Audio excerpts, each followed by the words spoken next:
What is on your head? What is happening right now? I'm wearing my floppy hat. You're wearing your floppy hat. Yeah. Please zip it. You Did know, it with like you pinched me. Oh, so I have Ketchup in your hand. I have one of those at the house, and I think I wasn't planning on this being an A block topic, but it could be a pretty good one. Things that drive our spouses crazy. Oh yeah. So I have one of those. You saw it. I fished in it a couple weeks back when we went to Mississippi. But it drives I walk around the neighborhood with it, and it drives my wife insane. She's like, "You know how ridiculous you look?" I go, "I know." And I just keep going, like around. My wife has thrown several away. Of Not those kidding. hats? Yeah, I've had several of them that are missing. Well, I've upgraded. So this past Sunday when we were at group, so we did group at the bait shop down by the dam, right? And they've got like a full set. They got some pretty cool stuff in there. I found a Costa Del Mar straw hat. No way. And so I've upgraded. My only problem is I'm not going to cut the grass or do anything because you can't wash it. So I'm going to kind of reserve it for fishing. So I'll use Has he seen it yet? She's seen it. Oh yes. Is it still in your house? I sent her a selfie when I got it. Oh my God. Yes, like she goes, what is this? Why is that on your head? So yeah, one of the ways, marriage is fun. Yeah. You get to live with somebody, and irritate them. irritate them. So colors, I never match. I could care less. we know. If you saw what I was wearing right now, look at my shorts. By the way. Yeah. Yeah, I was going. Yeah. Is it like what's going on? camo. But you match with your hat. Blue. Okay, so I got matching there. You're like sandwiched between and I'm not wearing shoes. camo Marlins. It's Marlins of the woods. But I will get all dressed for work, and I'll walk out like shirts tucked, belts on. She's like, "You are not leaving the house like that." I was like, "What's wrong with it?" And so then I'll go put on a more ridiculous outfit. I've heard your wife talk to my wife on a Sunday morning when you showed up in Crocs. Drives her insane. What's Yeah. wrong with that? Yeah. Yeah, my wife stopped me from. Yeah. But what was I wearing this Sunday? I was wearing camo shorts and you said something to me. You're like, "What are you dressed for?" Like, I think did you have a nice shirt on or something like that? I Or? don't remember, but Yeah. you were having a conversation. I stopped Pastor's mid conversation. wife. Yeah, and we're like, "What are you wearing?" and I had to address That it. special kid that wears whatever. Everybody was like, "Ah, what are you wearing today, Andy?" Yeah. Well, so one week coming into church, Randy's famous for this too. We wear shorts a lot, even in the winter. Yeah. So it's like, I don't know, February, March, it's starting to warm up a little. And I come to church wearing pants. And one of the greeters goes, "Andrew, I've never seen you in pants before." And everybody started laughing. I used to get that all the time. I've kind of become that way, since stepping off staff at a church. Yeah. Whereas, I tend to go much more casual on Sunday mornings. I'm trying to, the church we go to is pretty good. Like there's not really a dress code. It's not, which I love about that. But I'm trying to casual out. There's people that disagree with that. They're like, "Hey, you should wear your best when you come to the house of the Lord." And I'm going, well, first off, that's not in Scripture. Second off, What if my best is a fishing outfit? well, if my best, I'm dressing for the guy who's showing up, who that's all he's got, right? And it's also that thought process. I think God's more concerned about my heart, whether or not I'm wearing, shorts or camouflage. So, And who decides what the best is? well, yeah, absolutely. I mean, I see my closet. It's got a lot of sleeveless shirts. I feel like them are my best. The entire time we were in Mississippi, Shows the best part of you. the entire time we were in Mississippi, the man didn't have sleeves. Oh my God. The whole time. And so afterwards, like I saw him changing his shirt. He looks like he's wearing a white cutoff shirt and he's got the farmer tan arms, right? And then he takes his shoes off. Yeah. And he's got I'm like, "Randy, why are you walking around in socks?" Like it's full snow white. He even put on Crocs at one point in time and had like speckled feet. Spots. Yeah. The spots, yeah. The spots. So Randy, this might be a stretch, but do you have anything that you do that drives your wife crazy? I have more that don't than I do. Oh, I don't know if we have enough time for all of them, but Golly. share a few. I don't always listen. Well, I think that's just a general. Yeah, I mean, you got to do better than that. Wait, show me one that does listen. I don't know. Like, I hope she doesn't watch this. It's in the middle. We're far. We're 5 minutes in, so we're far enough in the. Yeah, but The there's topic things- might have there's intrigued them. things that I annoy her. I only clipped this on TikTok. She tells me, but I'll forget about it. Oh. Again, And then- pray for memory. And then again, it just drives me nuts. Oh, and then forgot. I know the calendar drives her crazy because you'll put things all on, or you'll have things that you didn't put on the family calendar. See, told you I forgot. See, only reason why I know that is because I've literally heard her, like her disdain for this. So, when I refed a lot, and I played hockey as well. So I'll put on there, reffing. Don't tell what time. No context. There's no context to it. How many games? So when she sees reffing, she's just thinking one game. No, there's like 3 or 4 games. He's reffing in this 12-hour period at Somewhere in here. somewhere in Blocked here. out the whole. And then Haley started playing, so then it'd be a hockey game. She's like, "Who's playing?" "I am." "Well, how do I know?" "Look at what time it's at. It's at 9:45 at night. Who else?" She ain't playing it. She before she Was playing it. playing it. There goes in that adults, theory. Yeah. So So that's one of them. So I'll share one of mine since I'm picking on you. I'll give a little bit here too. So one of mine that drives my wife crazy. Okay, she cannot handle any flatulence of any form, right? And so Why do you tell me you know it? it is what it is, right? I mean, we're real people.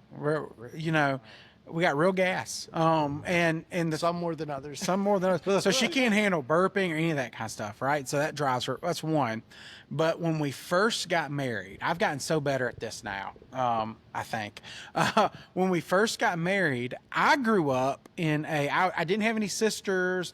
I didn't have any I had step siblings, but they were all grown by the time I came along. So I basically still grew up as a fully only child, right? I never worried about putting the toilet seat down, right? Never crossed my mind. Well, the first night we get married, okay, our first night of marriage, we didn't have a night light in the bathroom or anything like that. It was pitch dark. I'm laying in the bed, okay, and I hear Casey get up. I hear her walk into the bathroom, and then I hear splash, and I hear Joshua Webb, like at the top of her lungs. And my response, I continue to pretend I was asleep. I was totally. I told that story. Yeah, I told that story at in a sermon one time. I don't remember. I don't even know what the topic was, but somehow that was in a sermon. And one of the leaders brought me a nightlight.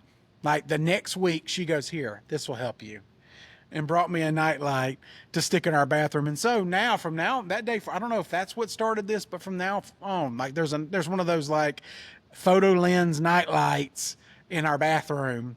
But yeah, so that one drives her. Right? I can see that one. I get it. Yeah. Because you don't. I mean, you don't want to be up at 2:00. We stand when we pee. Like it's not a. Yeah. So this is a weird one. I use a new towel every time I shower. It I has don't think that's weird. has to be clean, like fresh towel. So there are days where I might shower 3 or 4 times. So your laundry room is just towels. It's like a hotel. So I'm so mad. What happened? Well, I showered when I woke up. Then I mowed the yard. It was 100 degrees. So I showered again. Then I went fishing, came back, showered. And then, of course, I showered before I went to bed. I wanted to sleep in a clean bed. She's like, oh, my gosh. There's no fairy that does the laundry. There's towels I'm drowning in a sea of towels. I usually go 2 to 3 showers with one. My wife used to, I think, get annoyed with it, but I think she's kind of. She didn't want to live the life of a sea of towels, and so she just kind I of just throw it over the. she just shower. kind of goes Oh, yeah, I with do it. that. Yeah, and it just. Sits It's okay to get a couple of uses out of one. I mean, when you dry off, you're clean. And I do the same thing when I'm at, for work travel near a hotel. Yeah. That's when you could just go to. Oh, every day I need, a whole new set.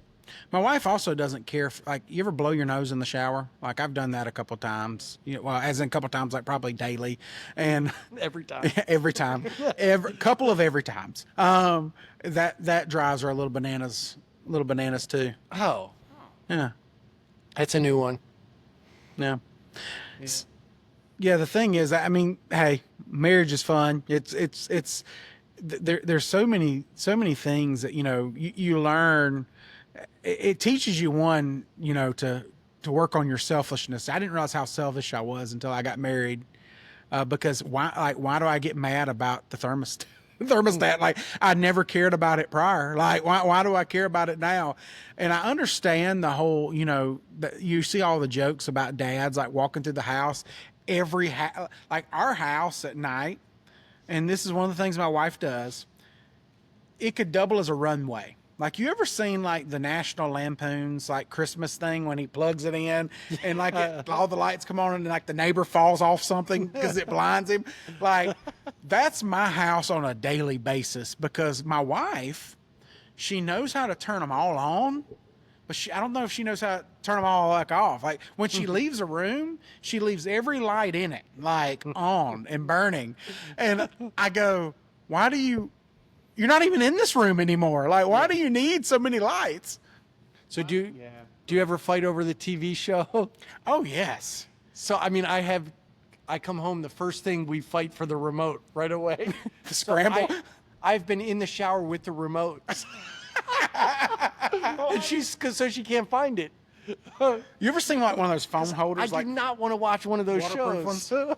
So, my wife gets mad because she'll tell you I always take over the TV because I'm always watching sports. It's like a therapy session. Yeah, but I want to say we used to watch shows together. We don't anymore because we really don't watch much TV. But my wife has now gotten to the point, unless she's already watching it, she don't even turn the TV. Like if she wants to watch something, she watches it. But she won't ask me to watch anything with her because I get bored. But here's the deal. This is also the guy. I did discover this on the way back from Mississippi because he drove. This is the guy that will turn on Star Wars and not watch it, but listen to it going down the road. Oh. Yeah. Yeah, Well, because I like Star Wars. So I can fall asleep watching a show and I'm still listening to it even though I'm not looking. Well, Ashley will come over to my side of the bed and I have the remote in my hand. She's trying to pull it out. And then I'll wake up and I'm still You're like out of my She's dead like, fingers. you were snoring. You were asleep. I was like, no, I'm still watching it. So in our bedroom, we have 2 remote controls to the TV. So when I fall asleep, instead of her trying to get over and get it, she'll just change it. Because there's a certain show she watches. Do not introduce that to my So we have had It's going to be a war. So we have had a new development in the web home in that area, and it's been great. Like 7 years of marriage, and it took us until year 7 to figure this out. Okay, so I married a night owl. 10, 11 o'clock, Casey's just getting cranked up, right? Me, I can go like the schedule that we had in Mississippi. I could live by that schedule, right? We went to bed at 8 o'clock. I got up at 3:45. We went about our day. Like I could literally do that every day and be be fine, right? My wife, she is a midnight and she'll get up at a normal time. She don't sleep all day. She'll get up at a normal time to go to work, but every night, like it's like midnight or 1 a.m. It's like when she starts, and she has to wind down with the TV on. So she can't, she's got to have something. And I never understood it because I didn't, and maybe it was because I didn't really have a TV in my room growing up. And so it was more or less like, I can't go to sleep unless it's quiet and dark. Oh. And so you can see our dilemma here, right? And so for years and years and years, I would end up staying awake because she's watching TV and we can't and I'd get aggravated. Well, finally, I get on Amazon. This is the most ridiculous thing ever. I look like a diva, right? No. I got the face mask. No. I got the face mask. We have a Roku, so Casey puts the sound into her headphones, so you can route it through your phone into your headphones. She watches TV. So let me paint a picture for you. I also have a CPAP. So I've got this CPAP. I've got a face mask. I'm laying there, and she's like, "You look like Princess and the Pea." Like I'm just laying there, and it's the best thing ever because now reality show. I know now when I go to bed. Like I can just go. And now I'm like, hey, honey, you want to go upstairs and unwind and watch TV? She's like, it's like 8 o'clock. Like, you want to go upstairs and unwind and watch TV? Because I'll get up there and just go to sleep the whole Basically, time. I'm ready for bed. I'm ready for bed. Yeah, you watch all the TV you want, sweetheart. Bobby Listen, never I just had a care TV in about her you. room. like, it didn't until we got married, and I think I introduced it into the room to watch TV because I would stay up late, or I think it was like when I was working 12-hour days, 7 days a week. I don't know how it got started, but now she's kind of hooked onto it. But we have a timer of like it's got to shut off because I can't. I'll end up waking up, and it just irritates me. Get a sleep mask. It's changed. It changed my life. She's asked me about it if I would wear one, They're getting really comfortable now. but now I'll Amazon, my man. Amazon. They got little pillows on them. right shoulder and lift the blanket up enough to where I can't see the light. Well, get the little dude. It'll change your life. Got the little pillows on it. Oh my gosh. It's wonderful. The All right. fluffy. Well, it's not fluffy. It's army green. Okay, so I at least picked a manly color. It's a manly color. We'll get some Woodsman branded ones. I'll put them over the eyeballs. Yeah. Getting your nails done at the same time. Yeah. All right. Well, we are coming up. This is a great time for a break. We are coming up on our first break, and when we get back, if I recover from this, we will go into the book of James. All right, guys, welcome back to the podcast. We're so glad you're here. So we're picking up with verse 7, and we'll read 7 through 12. I'll read 7 through 12, and then we can chat about it. So just to give a little recap from last week. Last week we talked about, asking with the right motivation. We talked about, praying with the right motivation and how all these different things, like he talked about in verse 2, you desire what you don't have, so you kill, like getting back to the root of what reason why we do what we do, right? And so verse 7, he's kind of giving us the answers to all that, like how he told us what was wrong, right? Now he's kind of telling us how to change that. And so verse 7 starts with this. It said, submit yourselves. We don't like that. Submit. Most people don't like that. That's not fun. Submit yourselves then to God, resist the devil, and he will flee from you. Come near to God, and he will come near to you. Wash your hands, you sinners, and purify your hearts, you double-minded. Grieve, mourn, and wail. Change your laughter into mourning and your joy into gloom.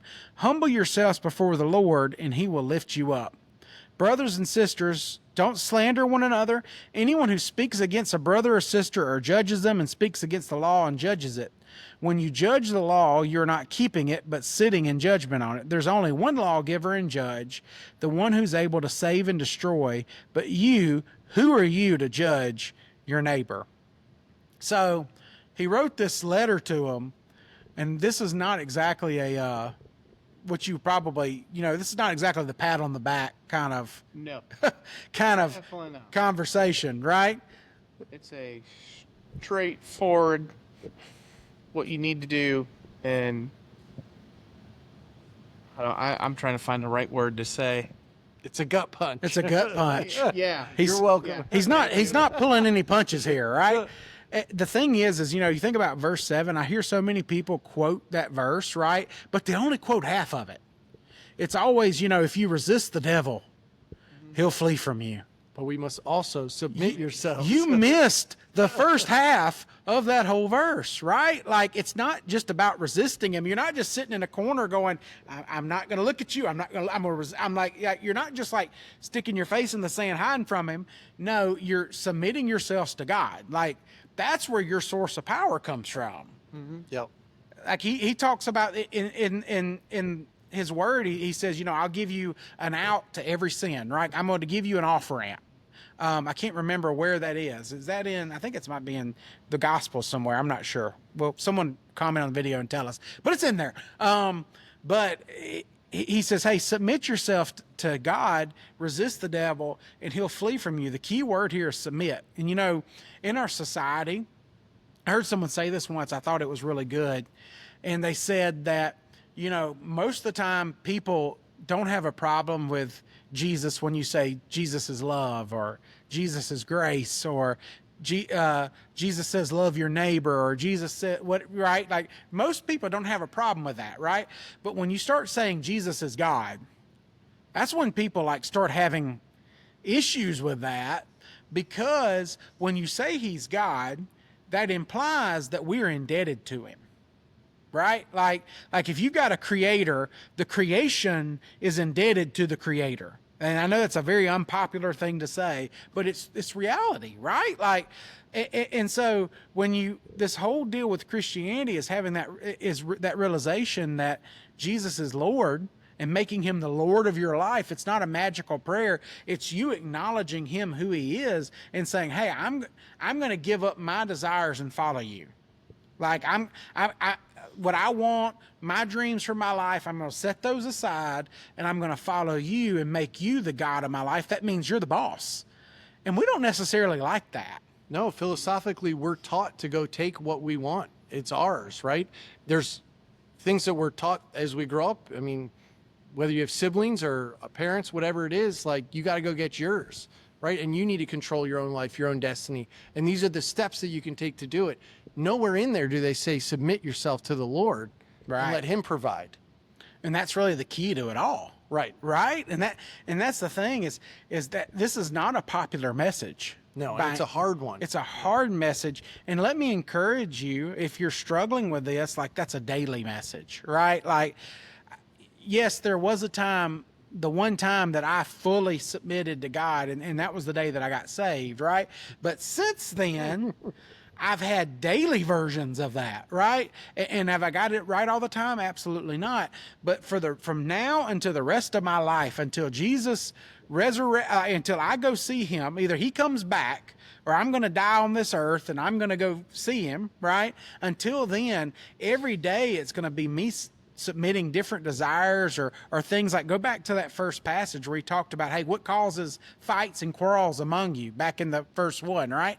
It's the desires, right? He says, what is exactly does he say? He said, don't they come from your desires that battle within you, right? What did Paul say? Paul said that, hey, I do what I don't want to do and I don't do what I want to do. That tongue twister is he's saying, hey, I do things that are sinful to God that I don't want to do. I find myself doing them, and I don't find myself as much as I would like doing the things that I want to do for God, right? And it's that whole concept of, hey, if you're a believer, there should be a battle going on inside of you. There should be a daily of, hey, I've got to submit that over to him. And I like verse 10, I love this. He says, it goes back to that word humble, and which is also a word that we don't necessarily like, right? Humble yourselves before the Lord, and he will lift you up. He didn't say you would climb up. He didn't say, hey, you'll get to where you want to be, right? That's a really good point. He says he will lift you up. Like, not by your own power. He gets the credit for this, right? Like, that's good. Like you are where you are because he put you there, right? Yep. And that's especially here in, America, that's such a counterculture. Yeah. Oh yeah. It's backwards to what it is. And you got to humble yourself. It's almost saying the same thing as like submitting yourself, right? Yeah, absolutely. Well, you've got to humble yourself to submit yourself, right? Yeah. Like this is the whole king dynamic, right? I know that we live in a country we're not a monarchy, right? Like it's not how our government's set up. So in this society, this would have been a little bit easier for them to understand that thought process because they had an emperor, right? There was an emperor over Rome that was overseeing everything, right? And this same person could like snap their fingers and you'd be executed, right? Like that's the kind of power that he had. And when they gave that image of submit, they would know what that meant, right? Like you're a royal subject to the king, right? Like you're doing what the king says, whatever the king wants. You're here to please the king. And for us, I think we have a hard time grasping that, right? Because that's not the culture that we live in. We live in a very I'm here to do what I want to do. Well, and we measure ourselves against others. So when we get down to 11 and 12 and it talks about judging, that's what it's about. Like, hey, he did this wrong because based on my values, I don't believe that's right. But it's not up to me to decide what's right and wrong. It's up to God. And I love how it ends. It says, who are you to judge your neighbor? And then when we go back to the beginning of 12, there's only one lawgiver and judge, and it's not me. Yeah. It's not Randy either. Nope. It's not you. Well, not only we shouldn't judge, they talk about he takes it even a step further, getting into gossip. Yeah. Where he says, hey, brothers and sisters, do not slander one another, right? Like, how often do we glorify this sin? Like I think the cultural phrase that they use is like, what's the tea, right? I think that's the Spill the tea. Spill the tea. Yeah. What's the tea? Whatever. Something involving Oh tea. my gosh, did you hear? Right. Did you hear such and such? And the thing that bothers me most about that phrase is I go, hey, we're not calling this for what it is. And I think that's something that, Christians really struggle with, right? And here's the deal. I'm not picking on anybody because I've got my own sins that I deal with, right? So I'm not saying this from a position of I'm better than you or anything like that. But I'm saying what this book says right here is it says that we can dress this up however we want. It's still gossip. Yeah. And it's not something that we're called to do. Like, find something else to talk about. Get into sports or something. Like you don't have to go share other people's business, right? Join a fishing group. Join a fishing group. We meet every Sunday, right? And here's the deal. I know that our ladies get picked on about this more than us, but let's be real. Guys can gossip too, pretty badly. Like, man, did you hear about what such and such did last week at work? Like, I'm like, was that helpful? Like, is that? Did you hear about that fish Randy said he caught? Well, did you hear about that hat that he wore on the podcast? That was bad. Like, I can't believe Josh let him do that. What's funny is we always when we do that, we always do that in a way that makes ourselves look a little bit better, right? We always slight that. You ever notice that? Yeah, like Randy doesn't look as good as I do in a bucket hat. Some got it, some don't. You know what I mean? But yet my wife didn't check my bag. But yet there was an episode a few weeks ago where Andy had his hat on backwards the entire, only half the episode. It was bad. Yeah. I acknowledge. I was going for a different look, didn't work. So let me tell you something funny about that. So I'm sitting here, I screen these before they get released on Sunday. And so I've got it sitting on the kitchen table and it's playing. And my wife walks in the room with no context whatsoever, looks at my screen, sees your hat backwards and go, what is that? Like, that is her response. Thanks, Casey. Yeah. So just so you appreciate that. And here's the deal. I didn't gossip about that. I told that to your face. Yeah. Fine, I'm going backwards. I had a friend one time. That said, and I like this quote. I think it's kind of funny. Some people get uncomfortable with it, but he said that a true friend stabs you in the front. That's a good one. Like, he don't stab you in the back. Yeah. He tells you to your face. Like, he'll stab you in the front. Good friends will make fun of you in front of you. Personally, I prefer not to get stabbed at all, but yeah, Like Andy, I like making fun of him, but I'll do it in front of him. Yeah. Yeah, well, that's why we call you out on your hat, man. Well, I mean, We're trying to. it's coming from love. Yeah, we're trying to keep you from becoming Eminem. If we dye that hair. If you come in here and you've got like He's the from hot Michigan. if he's got if he's got the frosted tips next week, I'm gonna be concerned. Absolutely. That's a story you need to ask my wife about. When he was touring with NSYNC, yeah. But anyways, back to the scripture. Yeah, I love that. He said, "There's only one lawgiver and judge, and the one." By the way, look at his credentials. The one who's able to save and destroy. That's pretty big. But you, who are you to judge your neighbor, right? That's like back to what I'm pretty sure Jesus said something about that of like removing the speck from your brother's eye when there's a plank in yours, a log, in your own eye. Like, or what do you call them, a treetop? A treetop, yeah, yeah, a stob, That's a. But yeah, I mean, when we're fishing, you always I call refer it a stob. to the logs as something. Yeah, stobs. Okay. Never knew what that was. I just threw it's a lines log. at it. Yeah, Andy's. I'm like, watch out for that stob. That what? Like, yeah. Nailed it. Talking English. But yeah, the bottom line with this, and I go back to the beginning on this when I wrote like, humble yourselves. This message is not easy for you to swallow. It's not easy for you to swallow, period. But it's really not easy for you to swallow without humility. Because you got to humble yourselves to really put this into place. And a lot of times us as men, like we don't want to do that, right? That we spent our entire lives we spent our entire lives trying to be the biggest, baddest, toughest in the room. And because that's what culture told us to be, right? And so when you hear the message of humble, we don't necessarily view that as a strength when the reality is that's such a lie from the devil, because the strongest person in the room would be the most humble. And so, yeah. Yeah, this message almost makes me think of like Michael Jackson's song with the man in the mirror. You know, you got to look at yourself.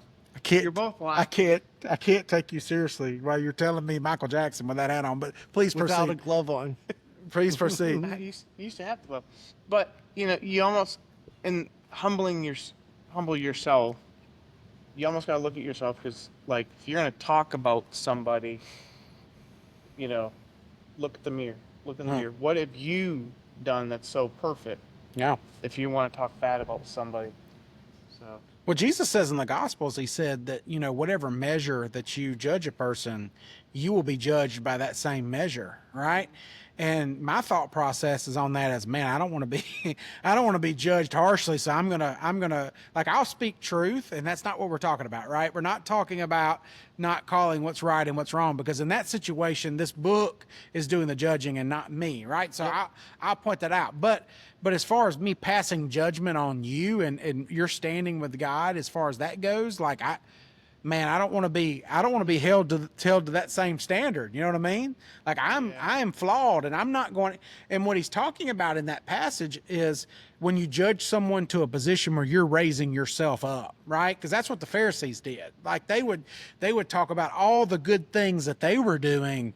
Well, Andy, you did this, so you're a step lower than me. This is what he's talking about. He's not talking about going, hey, that lie that you told was wrong. Like that's what we need to be doing as brothers and sisters in Christ.